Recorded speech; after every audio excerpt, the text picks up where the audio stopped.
April 13th, 2029, 5:46 p.m., Eastern Time Zone. A skyscraper-sized rock, asteroid Apophis, shudders as Earth's gravity rips it apart. In the blink between breaths, one massive asteroid becomes two smaller but deadly fragments with dozens of smaller pieces scattered, each taking a different, unpredictable path. Sound familiar? Well, it should, because Jupiter's gravity did exactly that to Comet Shoemaker-Levy 9. There is the so-called string of pearls, the Shoemaker-Levy 9 cometary debris chain. Now, this started out as a single cometary nucleus. But what happened is it came too close to Jupiter. So on the final passage, I guess what you'd say the penultimate passage, that object came within the Roche limit of Jupiter, and the tidal forces of Jupiter ripped it apart, and that one object evolved into 21 separate objects. Let me show you why the experts are panicking about asteroid Apophis and how they are lying to us to keep us calm. Welcome to the brink. This is not a tinfoil hat conspiracy theory. It's physics, and I'll prove it in a minute. But first, let's set the table. Officials are telling us, loudly and repeatedly, we're 100% safe for the next 100 years. Meanwhile, agencies are quietly retasking spacecraft and scrambling to get missions in place for Apophis. That's not theater, that's action. And here's the problem. History shows us that when the stakes are high, institutions often withhold the full truth. During the 1989 Loma Prieta earthquake in California, officials downplayed the scale of damage and the risk of aftershocks at first. Not because they didn't know, but because they feared mass panic. So ask yourself, if they really thought Apophis posed a danger, would they come out and tell us directly? Or would they manage the message, attempt to protect law and order, and protect themselves over everyone else? If you remember the 1998 movie Deep Impact, Morgan Freeman played the president who addressed the nation with brutal honesty about an incoming comet strike. Time on August 16th, roughly a year from now, there's a chance that we might have impact.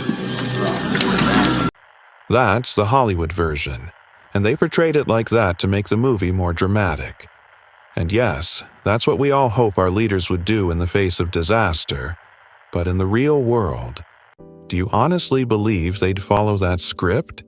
The fact is, we're being lied to. Again. Now, let's examine the details. Apophis, officially 99942 Apophis, was discovered on June 19, 2004 by astronomers Roy Tucker, David Tholen, and Fabrizio Bernardi at Kitt Peak Observatory in Arizona. Preliminary calculations showed that Apophis had a significant chance of impacting Earth in 2029, enough to put it at level 4 on the Torino scale. However, after more than 2 decades of observations, NASA now says Apophis poses zero threat to Earth, even though the 2029 pass-by will be so close that Apophis will be visible to the naked eye. Still, the experts insist that it poses no risk for at least 100 years.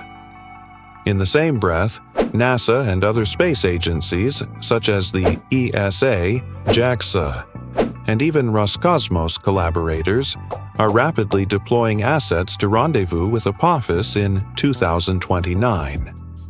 For example, the explorer that landed on asteroid Bennu, OSIRIS-REx, has been repurposed as OSIRIS-APEX.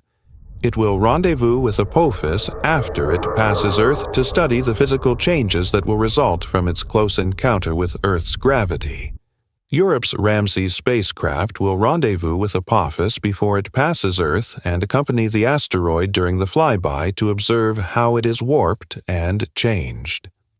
China is now proposing an Apophis recon swarm, a fleet of CubeSats from Chinese universities to study Apophis's physical and internal characteristics during that 2029 flyby. This isn't theater. This is urgent. Now, here's the part no one really wants to say out loud. Back in the 1990s, we watched a giant comet, Shoemaker-Levy 9, get ripped apart by Jupiter's gravity.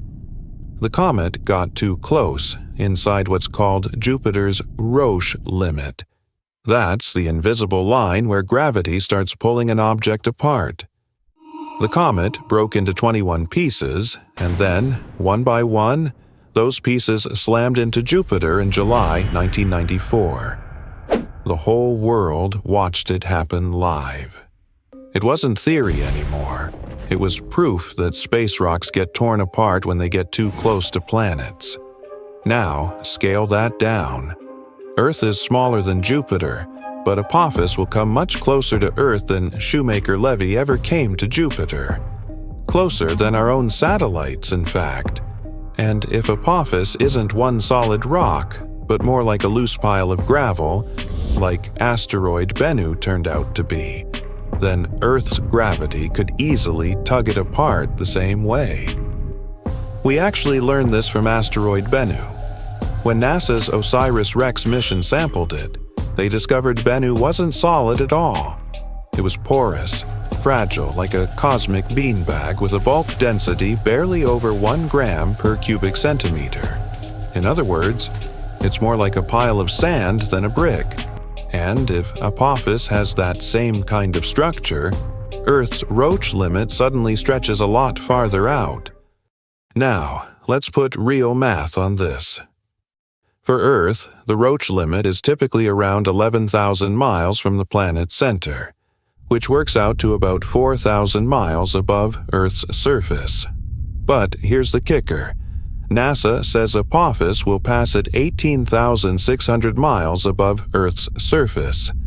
Now, if NASA's projection turns out to be laser beam accurate, to the mile, then that leaves about a 14,600 mile buffer between Apophis and Earth's Roche limit. That's more than enough distance, right? But if Apophis isn't as solid as scientists think she is, if she's more like Asteroid Bennu, a fragile rubble pile, then Earth's Roche limit gets extended outward, perhaps anywhere from 5,000 to 8,000 miles above Earth's surface, because the density of the object determines where the Roche limit is. And frankly, we don't know where it will be for asteroid Apophis because this is a once-in-a-millennium event, and we have no precedent or relevant historical data to compare this to. That takes our buffer zone from 14,600 miles to potentially as low as 10,000 miles. And I know we're supposed to trust the experts and follow the science no matter what, but I can't help but wonder what would happen if NASA's projections aren't laser beam accurate. For example, what if Apophis passes at just 8,600 miles instead of the 18,600 miles that NASA is predicting? Well, then we're in trouble, aren't we? And none of this is speculation. It's math.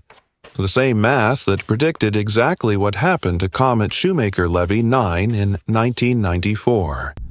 Bottom line, we don't know what's going to happen, and neither do the experts, no matter how loudly they yell and call us conspiracy theorists. How about this from Live Science? In an article titled, Once-in-a-Millennium Event, Approach of Potentially Hazardous Asteroid, Apophis Will Be Visible to the Naked Eye. There's a heading called, Earth Won't Care, but Apophis Will. Let's read the first sentence of that heading. It says, while Earth itself will barely notice the encounter, Apophis will not leave unchanged. Translation, they're admitting Earth's gravity will change Apophis. When tidal forces start pulling at Apophis's surface, and they will, you don't necessarily get one Hollywood blockbuster collision. You'll get a couple large pieces with up to dozens of smaller fragments. Some will be flung outward, some inward. And, tracking dozens of millimeter-to-meter-sized fragments is exponentially harder than tracking 1/300 to 400-meter rock. That's a nightmare for planetary defense. The playbook after fragmentation is worse. Multiple small impactors can spread out impacts across wide regions and unpredictable times. And if you think I'm being too alarmist, too conspiratorial, then your skepticism is misplaced. It's the experts who are misleading you, and it's the government whom you should be skeptical of. Read between the lines. They know how dangerous Apophis is, but they rely on you being too dumb to think for yourself. NASA and leading planetary scientists repeatedly say, and I'll stress this, Apophis is not predicted to impact in 2029, and current orbital solutions rule out an impact for at least a century. That public certainty is based on decades of observations and very precise radar astrometry. But there are two realities that are problematic for NASA's confidence. 1. Nature rarely fits human certainties. 2. Agencies act like they know everything in public, while quietly funding missions, drafting contingency scenarios, and retasking spacecraft. When agencies spend time and money, we should ask why, not assume performative calm. Shoemaker-Levy 9 was a lesson. Jupiter taught us what a planet can do to a passing comet. In 2029, the same fundamental physics will play out again. On a smaller theater, yes, but on our doorstep. Hey there, did you know that NASA's space mission to Apophis in 2029 is loaded with occult symbolism? Well, if that sounds crazy, it's true. Click this video to learn about NASA's hidden symbolism, what it means, and why you should care. Thanks for watching.